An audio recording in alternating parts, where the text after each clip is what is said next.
किसी जमाने में एक चोर था। वह बड़ा ही चतुर था। लोगों का कहना था कि वह आदमी की आंखों का काजल तक उड़ा सकता था।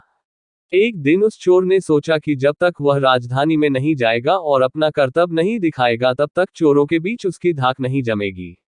यह सोचकर वह राजधानी की ओर रवाना हुआ और वहां पहुंचकर उसने यह देखने के लिए नगर का चक्कर लगाया कि कहां क्या कर सकता है। उसने तय किया कि राजा के महल से अपना काम शुरू करेगा।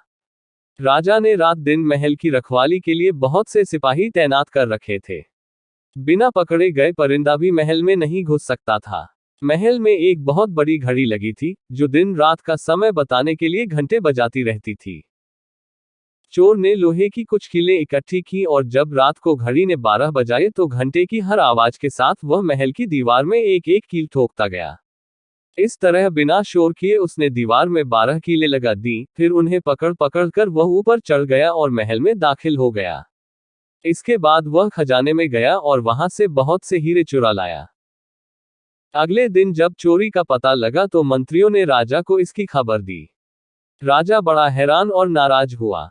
उसने मंत्रियों को आज्ञा दी कि शहर की सड़कों पर गश्त करने के लिए सिपाहियों की संख्या दुगनी कर दी जाए और अगर रात के समय किसी को भी घूमते हुए पाया जाए तो उसे चोर समझकर गिरफ्तार कर लिया जाए। जिस समय दरबार में यह ऐलान हो रहा था, एक नागरिक के भेष में चोर मौजूद था। उसे सारी योजना की एक एक बात का पता चल गया। उसे फौरन यह भी मालूम हो गया कि कौन से 26 सिपाही शहर में गश्त के लिए चुने गए हैं। वह सफाई से घर गया और साधु का बाना धारण करके उन 26 सिपाहियों की बीवियों से जाकर मिला।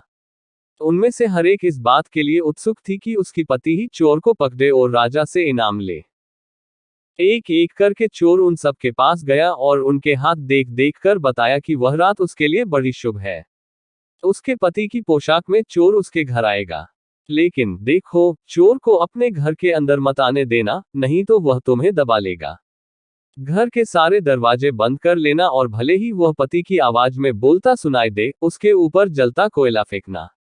इसका नतीजा यह होगा कि चोर पकड़ में आ जाएगा। सारी स्त्रियां रात को चोर के आगमन के लिए तैयार हो गईं। अपने पतियों को उन्होंने इसकी जानकारी नहीं दी। इस बीच पति अपनी गश्त पर चले गए और सवेरे 4 बजे तक पहरा देते रहे। हालांकि अभी अंधेरा था, लेकिन उन्हें उस समय तक इधर उधर कोई भी दिखाई नहीं दिया तो उन्होंने सोचा कि उस रात को चोर नहीं आएगा। यह सोचकर उन्होंने अपने घर चले जाने का फैसला किया। ज्यों ही वे घर पहुंचे, स्त्रियों को संदेह हुआ और उन्होंने चोर की बताई कार्रवाई शुरू कर दी। फल वह हुआ कि सिपाही जल गए और बड़ी मुश्किल से अपनी स्त्रियों को विश्वास दिला पाए कि वे ही उनके असली पति हैं और उनके लिए दरवाजा खोल दिया जाए। सारे पतियों के जल जाने के कारण उन्हें अस्पताल ले जाया गया। दूसरे दिन राजा दरबार में आया तो उसे सारा हाल सुनाया गया। सुनकर राजा बहुत चिंतित हुआ और उसने कोतवाल को आदेश दिया कि वह स्वयं जाकर चोर पकड़े। उस रात कोतवाल ने तैयार होकर शहर का पहरा देना शुरू किया। जब वह एक गली में जा रहा था, चोर ने जवाब दिया, मैं चोर हूं। कोतवाल समझा कि लड़का उसके साथ मजाक कर रहा है। उसने कहा, मजाक छोड़ो और अगर तुम चोर हो तो मेरे साथ आओ। मैं तुम्हें हथकड़ी पहनाता हूं। चोर बोला, ठीक है, इससे मेरा क्या बिगड़ेगा, और वह कोतवाल के साथ हथकड़ी डालने की जगह पर पहुंचा। वहां जाकर चोर ने कहा, कोतवाल साहब, इस हथकड़ी को आप इस्तेमाल कैसे किया करते हैं, मेहरबानी करके मुझे समझा दीजिए। कोतवाल ने कहा, तुम्हारा क्या भरोसा मैं तुम्हें बताऊं और तुम भाग जाओ तो। चोर बोला, आपके बिना कहे मैंने अपने को आपके हवाले कर दिया है। मैं भाग क्यों जाऊंगा। कोतवाल उसे यह दिखाने के लिए राजी हो गया कि हथकड़ी कैसे डाली जाती है। ज्यों ही उसने अपने हाथ पैर उसमें डाले कि चोर ने झट चाबी घुमाकर हथकड़ी का ताला बंद कर दिया और कोतवाल को राम राम करके चल दिया। जाड़े की रात थी। दिन निकलते निकलते कोतवाल मारे सर्दी के अधमरा हो गया। सवेरे जब सिपाही बाहर आने लगे तो उन्होंने देखा कि कोतवाल हथकड़ी में फंसे पड़े हैं। उन्होंने उनको उसमें से निकाला और अस्पताल ले गए। अगले दिन जब दरबार लगा तो राजा को रात का सारा किस्सा सुनाया गया। राजा इतना हैरान हुआ कि उसने उस रात चोर की निगरानी स्वयं करने का निश्चय किया। चोर उस समय दरबार में मौजूद था और सारी बातों को सुन रहा था। रात होने पर उसने साधु का भेष बनाया और नगर के सिरे पर एक पेड़ के नीचे धूनी जलाकर बैठ गया। राजा ने गश्त शुरू की और 2 बार साधु के सामने से गुजरा। तीसरी बार जब वह उधर आया तो उसने साधु से पूछा कि क्या इधर से किसी अजनबी आदमी को जाते उसने देखा है। साधु ने जवाब दिया कि वह तो अपने ध्यान में लगा था, अगर उसके पास से कोई निकला भी होगा तो उसे पता नहीं। यदि आप चाहें तो मेरे पास बैठ जाइए और देखते रहिए कि कोई आता जाता है या नहीं। यह सुनकर राजा के दिमाग में एक बात आई और उसने फौरन तय किया कि साधु उसकी पोशाक पहनकर शहर का चक्कर लगाए और वह साधु के कपड़े पहनकर वहां चोर की तलाश में बैठे।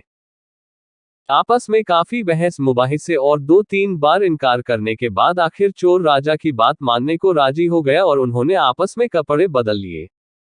चोर तत्काल राजा के घोड़े पर सवार होकर महल में पहुंचा और राजा के सोने के कमरे में जाकर आराम से सो गया। बेचारा राजा साधु बना चोर को पकड़ने के लिए इंतजार करता रहा। सवेरे के कोई 4 बजने आए। राजा ने देखा कि न तो साधु लौटा और न ही कोई आदमी या चोर उस रास्ते से गुजरा, तो उसने महल में लौट जाने का निश्चय किया। लेकिन जब वह महल के फाटक पर पहुंचा तो संतरियों ने सोचा, राजा तो पहले ही आ चुका है, हो न हो यह चोर है जो राजा बनकर महल में घुसना चाहता है। उन्होंने राजा को पकड़ लिया और कालकोठरी में डाल दिया। राजा ने शोर मचाया पर किसी ने भी उसकी बात न सुनी।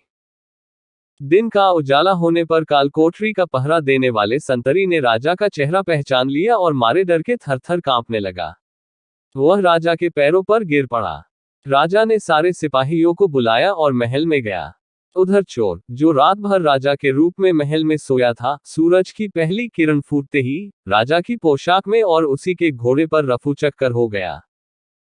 अगले दिन जब राजा अपने दरबार में पहुंचा तो बहुत ही हताश था। उसने ऐलान किया कि अगर चोर उसके सामने उपस्थित हो जाएगा तो उसे माफ कर दिया जाएगा और उसके खिलाफ कोई कार्रवाई नहीं की जाएगी, बल्कि उसकी चतुराई के लिए उसे इनाम भी मिलेगा। चोर वहां मौजूद था ही फौरन राजा के सामने आ गया और बोला, महाराज, मैं ही वह अपराधी हूं। इसके सबूत में उसने राजा के महल से जो कुछ चुराया था वह सब सामने रख दिया, साथ ही राजा की पोशाक और उसका घोड़ा भी। राजा ने उसे गांव इनाम में दिए और वादा कराया कि वह आगे चोरी करना छोड़ देगा। इसके बाद से चोर खूब आनंद से रहने लगा।